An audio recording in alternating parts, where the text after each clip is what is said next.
નમસ્કાર વિદ્યાર્થી મિત્રો, ફરી એકવાર સ્વાગત છે આપણી ચેનલમાં. વિદ્યાર્થી મિત્રો, આજે આપણે એક એવા ટોપિક ઉપર વાત કરવાના છીએ જે દરેક પરીક્ષામાં, પછી ભલેને જીપીએસસી હોય, ગૌણ સેવા પસંદગી મંડળ હોય, પોલીસ ભરતી હોય કે પંચાયત બોર્ડની પરીક્ષા હોય, તેમાં 1 થી 2 માર્ક રોકડા કરાવી આપે છે. હા, આપણે વાત કરી રહ્યા છીએ ભારતના પ્રમુખ મેળાઓ વિશે. ઘણી વખત વિદ્યાર્થીઓ આ મેળાઓના અઘરા નામો ગોખીને થાકી જાય છે, પણ જ્યારે પરીક્ષા હોલમાં બેસે ત્યારે મૂંઝવણ ઊભી થાય છે અને ખોટો જવાબ ટીક કરીને નેગેટિવ માર્કિંગ મેળવતા હોય છે.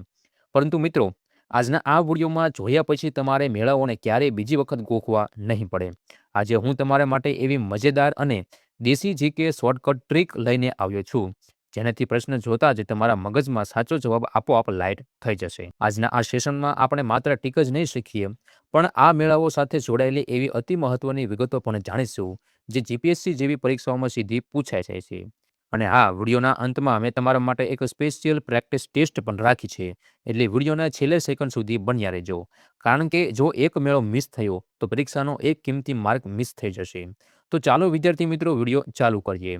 ચાલો મિત્રો, આપણે સૌ પહેલો મેળો લઈએ, ગંગાસાગર મેળો. આ મેળો કયા રાજ્યમાં ભરાય છે? આ મેળો દર વર્ષ પશ્ચિમ બંગાળ રાજ્યમાં આયોજિત થાય છે. હવે આને યાદ રાખવા માટે કોઈ ગોખણપટ્ટની જરૂર નથી. નામમાં જ આખી ટ્રીક છુપાયેલી છે. શબ્દોને ધ્યાનથી જુઓ. ગંગા અને સાગર. આપણે સૌ જાણીએ છીએ કે ભારતની સૌથી પવિત્ર નદી ગંગા ઉત્તરાખંડથી નીકળીને ઉત્તર ભારત વટાવી પૂર્વ તરફ જાય છે. છેલ્લે આ ગંગા નદી સાગરને કઈ જગ્યાએ મળે છે? બિલકુલ સાચું, તે પૂર્વ દિશામાં આવેલી બંગાળની ખાડીમાં જઈને સાગરને મળે છે. આ બંગાળની ખાડી પરથી આપણને કયું રાજ્ય તરત જ યાદ આવશે? હા, પશ્ચિમ બંગાળ, જ્યાં ગંગા નદી અને સાગરનું મિલન થાય છે. તે જ ભૌગોલિક સ્થાન એટલે ગંગા સાગર, અને તે આવેલું છે પશ્ચિમ બંગાળમાં. જ્યારે પણ પરીક્ષામાં પૂછાય કે ગંગાસાગર મેળો ક્યાં યોજાય છે, ત્યારે તરત જ તમારા મગજમાં ગંગાનું સાગર સાથેનું મિલન અને બંગાળની ખાડી યાદ આવી જશે. આ મેળો મકર સંક્રાંતિના પવિત્ર દિવસે હજારો શ્રદ્ધાળુઓ સાથે અહીં ભરાય છે, અને પવિત્ર સ્નાનનું ભારે મહત્વ છે. ચાલો મિત્રો, હવે આગળનો મેળો લઈએ, દેવીધુરા ભગવાલ મેળો. આ મેળો ભારતની ઉત્તર આવેલા ખૂબ જ સુંદર અને પવિત્ર રાજ્ય ઉત્તરાખંડમાં ભરાય છે. આ અઘરું નામ યાદ રાખવા માટેની શોર્ટકટ ટીક એકદમ સરળ છે. દેવીધુરા શબ્દને જરાક ધ્યાનથી વાંચો.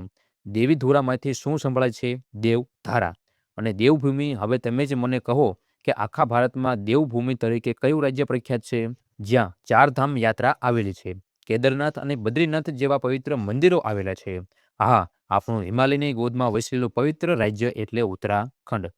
તો કનેક્શન એકદમ સરળ છે. દેવીધુરા એટલે દેવધારા કે દેવભૂમિ, અને દેવભૂમિ એટલે ઉત્તરાખંડ. આ મેળો ઉત્તરાખંડના ચંપાવત જિલ્લામાં રક્ષાબંધનના તહેવાર દરમિયાન યોજાય છે. અહીં બગબાલ એટલે કે પથ્થર યુદ્ધ રમવાની અનોખી અને રોમાંચક પરંપરા છે, જેમાં 2 જૂથો એકબીજા પર પથ્થરો ફેંકીને દેવીને પ્રસન્ન કરે છે. ચાલો હવે જે ત્રીજો મેળો આપણે જોવાના છીએ, તે ખૂબ જ અતિ અગત્યનો છે અને પરીક્ષાઓમાં વારંવાર પૂછાય છે. આ મેળો છે મેદારામ જતારા મેળો. તે ભારતની દક્ષિણમાં આવેલ પ્રગતિશીલ રાજ્ય તેલંગાણામાં ઉજવવામાં આવે છે. આ નામ સાંભળીને ગભરાવાની જરૂર નથી. રસોડાની એક શોર્ટકટ ટ્રીકથી આ હંમેશા માટે યાદ રહી જશે. મેદારામ શબ્દની શરૂઆત ક્યાંથી થાય છે? મેદા એટલે કે મેંદાનો લોટથી થાય છે. હવે મેંદો એ રસોડામાં રસોઈ બનાવવા માટે વપરાતી ખાદ્ય સામગ્રી છે. હવે આપણા ભારતમાં તમામ 28 રાજ્યોના નામ વિચારો. કયા રાજ્યના નામમાં રસોઈ બનાવવાની કોઈ વસ્તુ આવે છે? બિલકુલ સાચું, તેલંગાણામાં આવે છે તેલ. રસોડામાં જો પૂરી કે સમોસા બનાવવા હોય તો મેંદાના લોટની જરૂર પડે છે, અને સાથે સાથે પૂરી કે સમોસાને તળવા માટે તેલની જરૂર પડે છે. બસ આ જ આપણી ટ્રીક હતી. મેદારામ સાથે સીધું કનેક્શન છે. તેલ તેલંગાણા સાથે સીધું કનેક્શન છે. અહીં પરીક્ષા માટે કેટલીક વિશેષ માહિતી ખાસ નોંધી રાખજો વિદ્યાર્થી મિત્રો, જે સીધી પરીક્ષામાં પૂછાઈ શકે છે. મેદારામ જતારા મેળો એ કુંભ મેળા પછી ભારતનો બીજો સૌથી મોટો મેળો છે. આ ઉપરાંત તે સમગ્ર એશિયા ખંડનો સૌથી મોટો આદિવાસી મેળો છે, જેને કોયા જનજાતિ દ્વારા ખૂબ જ ઉત્સાહથી ઉજવવામાં આવે છે. આ મેળામાં માતા સમક્કા અને સારમલ્લાની પૂજા અર્ચના કરવામાં આવે છે. હવે આગળનો મેળો લઈએ, ખીર ભવાની મેળો. આ મેળો યોજાય છે આપણા ખૂબ જ સુંદર કેન્દ્ર શાસિત પ્રદેશ જમ્મુ અને કાશ્મીરમાં. આ મેળો યાદ રાખવા માટે તો આપણી પાસે ભારતની સૌથી લોકપ્રિય અને જુસ્સાદાર દેશભક્તિનો સંવાદ છે, જે દરેક બાળકોના હોઠ પર હોય છે. આપણે સેના સરહદ પર શું કહે છે? દૂધ માગોગે તો ખીર દેંગે, કાશ્મીર માગોગે તો ચીર દેંગે. આ પ્રખ્યાત વાક્યમાં જે ખીર શબ્દ સીધો કોની સાથે સંકળાયેલો છે? બિલકુલ સાચું, કાશ્મીર સાથે. જેવો પરીક્ષામાં પ્રશ્ન આવશે કે ખીર ભવાની મેળો ક્યાં યોજાય છે, એટલે તરત જ આ ડાયલોગ યાદ આવશે. ખીરની સામે હંમેશા શું આવે છે? કાશ્મીર, એટલે કે જમ્મુ અને કાશ્મીર. આ મેળો જમ્મુ અને કાશ્મીરના ગાદરબલ જિલ્લામાં રાગેનિયા દેવી મંદિરે યોજાય છે અને તે ખાસ કરીને કાશ્મીર પંડિતોનો અત્યંત પવિત્ર અને મુખ્ય ઉત્સાહ છે. ચાલો મિત્રો, પાંચમો મેળો જોઈએ, ચંપારણ મેળો. આ મેળો આયોજિત થાય છે છત્તીસગઢ રાજ્યમાં. ઘણા વિદ્યાર્થીઓ અહીં એક મોટી ભૂલ કરી બેસે છે. તેઓ ચંપારણ શબ્દ વાંચીને સીધું ગાંધીજીના ચંપારણ સત્યાગ્રહના કારણે બિહાર ઓપ્શન ટીક કરી દે છે. તે તદ્દન ખોટું છે. આ ભૂલથી બચવા માટે આપણે સ્પેશિયલ ટ્રીક સમજીશું. ચંપારણ શબ્દને બરોબર ધ્યાનથી વાંચો. આ શબ્દની અંદર એક નાનો શબ્દ છુપાયેલો છે, રણ. રણનો અર્થ થાય છે યુદ્ધ મેદાન. હવે યુદ્ધ મેદાનમાં લડાઈ કે યુદ્ધ ક્યારે થાય? જ્યારે બે પક્ષો વચ્ચે કટ્ટર દુશ્મનાવટ હોય. અને આવી દુશ્મનાવટ માટે આપણે ત્યાં કેવો મુહાવરો વપરાય છે? તેમની વચ્ચે 36નો આંકડો છે.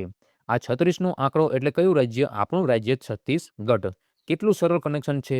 ચંપારણમાંથી નીકળ્યું રણયુદ્ધ એટલે 36નો આંકડો અને 36 પરથી છત્તીસગઢ.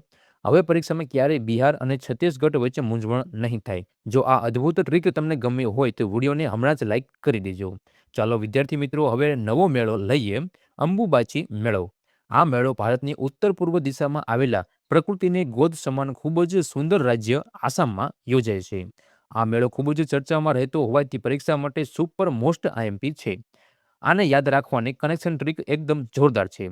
અંબુબાચી શબ્દમાંથી આપણને પહેલો અક્ષર કયો મળે છે? અંબુ. અંબુ પરથી આપણને સમાન અવાજવાળો કયો શબ્દ આવે છે? હિન્દીમાં અંબર, જેનો અર્થ થાય છે આકાશ. હવે આ અંબરને આપણે સામાન્ય દેશી ભાષામાં શું કહીએ છીએ? આસમાન. અને આ આસમાન શબ્દ કયા રાજ્યના ઉચ્ચાર જેવો સંભળે છે? બિલકુલ સાચું, આપણું પૂર્વોત્તર રાજ્ય આસામ. અંબુબાચીમાંથી આપણને એક શબ્દ જોવા મળે છે, અંબુ. અંબુ પરથી આપણે જોઈએ તો કે અંબર. અંબર એક હિન્દી શબ્દ છે જેને આપણે આસમાન કહીએ છીએ અને આસમાન પરથી આપણને જોવા મળશે આસામ રાજ્ય. પરીક્ષા માટે આ મેળાના જીપીએસસી લક્ષી ફેક્ટ ખાસ નોંધી લેજો. આ મેળો આસમાનના ગુવાહાટી શહેરમાં આવેલા નીલાચલ ટેકરીઓ પર સ્થિત શક્તિપીઠ કામાખ્યા દેવી મંદિરમાં આયોજિત થાય છે. એવી માન્યતા છે કે આ દિવસો દરમિયાન કામાખ્યા દેવી માસિક ધર્મમાંથી પસાર થાય છે અને તેથી આ મંદિર 3 દિવસ માટે બંધ રહે છે. ચોથા દિવસે ભવ્ય મેળો ભરાય છે, જેને પૂર્વના કુંભ મેળા તરીકે પણ ઓળખવામાં આવે છે. ચાલો વિદ્યાર્થી મિત્રો, હવે આપણે આગળ વધીએ 7મા મેળા તરફ, મિંજર મેળો. આ મેળો યોજાય છે સુંદર પર્વતીય ખીણો ધરાવતા રાજ્ય હિમાચલ પ્રદેશમાં. હવે આ નામને યાદ રાખવા માટે આપણે ખૂબ જ એક સારી ટ્રીક વાપરીશું. વિદ્યાર્થી મિત્રો, મિંજર શબ્દ બોલો તો પાછળથી કેવો અવાજ સંભળાય છે? મિંજર. મિંજર એટલે કે અદ્ભુત દ્રશ્ય કે રમણીય નજારો. હવે તમે જ વિચારો કે આખા ભારતમાં સૌથી સુંદર પર્વતો, બરફનો ચાદરો અને નયનરમ્ય ખીણોનો શ્રેષ્ઠ મંજર અથવા નજારો કયા રાજ્યમાં જોવા મળે છે? બિલકુલ સાચું, જ્યાં માત્ર કુદરતી સૌંદર્ય જ વહેરાયેલું છે તેવા હિમાચલ પ્રદેશમાં. તો કનેક્શન બહુ સ્પષ્ટ છે. મિંજર એટલે કે મંજર, મંજર એટલે કે નજારો, અને સુંદર નજારો જોવા ક્યાં જવું પડે છે? તો કે હિમાચલ પ્રદેશમાં. આ મેળો હિમાચલના ચંબા વિસ્તારમાં શ્રાવણ મહિનામાં ખૂબ જ ધામધૂમથી ઉજવવામાં આવે છે. અહીં લોકો એકબીજાને ડાંગર અને મકાઈની કટ્ટીઓ ભેટમાં આપીને સુખ સમૃદ્ધિની કામના કરે છે. ચાલો વિદ્યાર્થી મિત્રો, આગળ વધીને હવે 8મા મેળાની વાત કરીએ તો એ આવે છે હરિહર મેળો. આ મેળો યોજાય છે ઐતિહાસિક ભૂમિ બિહારમાં. આ મેળો યાદ રાખવાની ટ્રીક થોડીક ભાષાકીય છે પણ એકદમ પરફેક્ટ છે. હવે હરિહર શબ્દને બરોબર જુઓ. હરિહર શબ્દનો પાછળનો ભાગ કયો છે? તો કે રિહર. હવે જો આપણે રસોઈમાં કે અભ્યાસમાં કરીએ છીએ તેમ આ રિહરમાંથી પહેલા રને હટાવીને તેની જગ્યાએ વ લગાવી દઈએ અને થોડી અક્ષર ગોઠવણી કરીએ તો કયો શબ્દ બનશે? વિહાર. અને વિહારનો ઉચ્ચારણ કયા જાણીતા રાજ્યના નામ સાથે 100% મેચ થાય છે? તો કે બિહાર સાથે. કેટલી સરસ જોડણી ટ્રીક છે.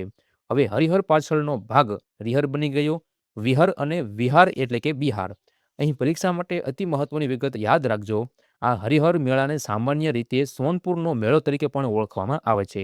આ મેળો દર વર્ષ કાર્તિક પૂર્ણિમાએ ગંગા અને ગડક નદીના સંગમ સ્થાને ભરાય છે. તે સમગ્ર એશિયા ખંડનો સૌથી મોટો પશુ મેળો છે. અહીં હાથી, ઊંટ, ઘોડા અને વિવિધ પશુઓનો વેપાર ખૂબ જ મોટા પાયે થાય છે. આ ફેક્ટ પરીક્ષામાં વારંવાર જોડકા સ્વરૂપે આવે છે, એટલે ખાસ ધ્યાન રાખજો. હવે આપણે 9મો મેળો જોઈએ, ગોટમાર મેળો. આ મેળો મહારાષ્ટ્રની સરહદને અડતા પડોશી રાજ્ય મધ્યપ્રદેશમાં આયોજિત થાય છે. આ મેળાને યાદ રાખવા માટે આ મેળા પાછળની ખૂબ જ અનોખી વાર્તા આપણી શોર્ટકટ ટ્રીક બની જશે. હવે મધ્યપ્રદેશના છિંદવાડા જિલ્લામાં એક જામ નદી વહે છે. આ મેળા દરમિયાન નદીની બરોબર મધ્યની વચ્ચે એક ખાંભો અથવા ઝાડનું થડ ઊભું કરવામાં આવે છે અને તેના પર લાલ ધ્વજ બંધાવવામાં આવે છે. હવે નદીના બંને કાંઠે વસેલા બે ગામો પાંઢુણા અને સાવર ગામના લોકો નદીના મધ્યમાં જઈને એ ધ્વજ લેવાનો પ્રયત્ન કરે છે અને સામવાળો પક્ષ તેમને રોકવા માટે પથ્થરો, જેને આપણે પથ્થર ગોટા કે ગોટી કહીએ છીએ, એ મારે છે. આમ પથ્થર મારીને રમાતી આ અનોખી રમત નદીની બરોબર ક્યાં રમાય છે તો કે નદીની મધ્યમાં. અને આ મધ્ય શબ્દ પરથી આપણું રાજ્ય બનશે મધ્યપ્રદેશ, જે છે સચોટ અને ક્યારે પણ ન ભૂલાય તેવી દેશી વાર્તા ટ્રીક. ચાલો વિદ્યાર્થી મિત્રો, હવે 10મો મેળો લઈએ, જે છે માધવપુરનો મેળો. તે ભરાય છે આપણા રંગીલા ગુજરાતમાં.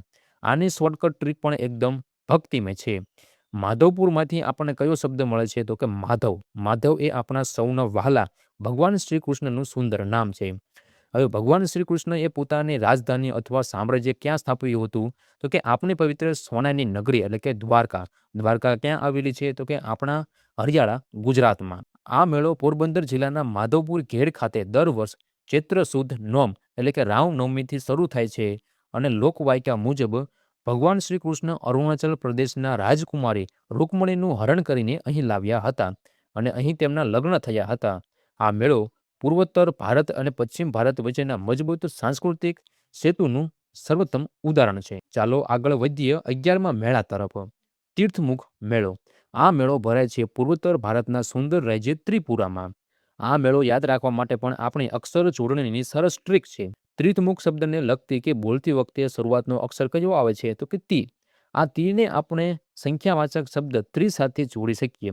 હવે ભારતના તમામ રાજ્યો પણ એક નજર નાખો. કયું રાજ્ય એવું છે કે જેની શરૂઆતમાં ત્રિ અક્ષર આવે છે? હા, બિલકુલ સાચું. આપણું 3 બાજુથી બાંગ્લાદેશથી ઘેરાયેલું રાજ્ય એટલે કે ત્રિપુરા. આ યાદ રાખવું ખૂબ જ સરળ છે. ત્રિ એટલે કે તીર્થમુખ મેળો અને સામે સીધું જ આવશે ત્રિપુરા.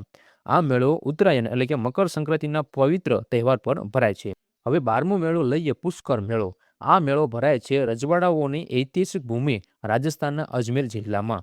મિત્રો, આ મેળો માટે કોઈ અટપટી ટ્રીકની જરૂર જ નથી, કારણ કે આ મેળો આખા વિશ્વમાં તેના ઊંટના ભવ્ય વેપાર માટે જાણીતો છે. આપણે સૌ જાણીએ છીએ કે ભારતમાં સૌથી મોટું રણ ક્યાં આવેલું છે તો કે રાજસ્થાનમાં. અને રણનું વાહક પશુ કોણ છે તો કે ઊંટ. પુષ્કર મેળો એ હિન્દુઓનું પવિત્ર તીર્થ સ્થળ છે, જ્યાં વિશ્વનું એકમાત્ર સક્રિય બ્રહ્માજીનું મંદિર આવેલું છે. દર વર્ષ કાર્તિક પૂર્ણિમાએ અહીં પવિત્ર સ્થાનની સાથે સાથે લાખો પશુઓનો મેળો ભરાય છે. અને છેલ્લે આપણો 13મો મેળો લઈએ, ત્રિશુર પૂરમ મેળો. આ મેળો દક્ષિણ ભારતમાં આવેલા ભગવાનના પોતાના દેશ તરીકે ઓળખાતા કેરળ રાજ્યમાં ઉજવવામાં આવે છે. આ મેળાને યાદ રાખવા માટે આ મેળાની સૌથી અદ્ભુત દ્રશ્યમાન બાબત યાદ રાખવી જરૂરી છે. આ ઉત્સવનું સૌથી મોટું આકર્ષણ છે શણગારેલા ભવ્ય હાથીઓની લાઇનબદ્ધ સવારી. કેરળના વડુક્કનાથના મંદિરમાં યોજાતા આ મંદિરમાં સેંકડો લોકો વચ્ચે સોનાના આભૂષણથી સજ્જન હાથીઓ અને પરંપરાગત સંગીતનો અદ્ભુત માહોલ જોવા મળે છે. કેરળની ભવ્ય સંસ્કૃતિનો આ સર્વોત્તમ નમૂનો છે. મિત્રો, આપણે ખૂબ જ મજેદાર ટ્રીક સાથે આ ભારતના 13 પ્રમુખ મેળાઓને યાદ રાખી લીધા છે. મિત્રો, આપણે આ ખૂબ જ મજેદાર શોર્ટકટ ટ્રીક સાથે ભારતના 13 પ્રમુખ મેળાઓ યાદ રાખી લીધા છે. હવે સમય આવી ગયો છે તમારી જ્ઞાન ચકાસણીઓ, એટલે કે હું તમને અગાઉની પરીક્ષામાં પૂછાયેલા 5 પ્રશ્નો પૂછીશ. તમે મનમાં ટ્રીક યાદ કરીને સાચો જવાબ નીચે કોમેન્ટ બોક્સમાં જણાવજો. જોઈએ કોના 5માંથી 5 જવાબ સાચા પડે છે.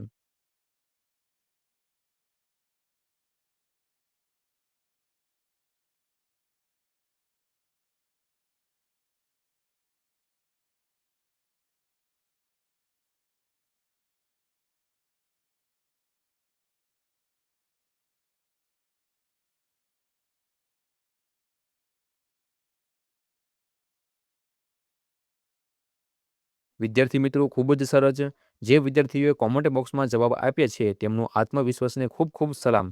આશા રાખું છું કે તમને આ 13 મેળાઓ અને તેને યાદ રાખવાની અનોખી ટ્રીક બહુ જ ગમી હશે.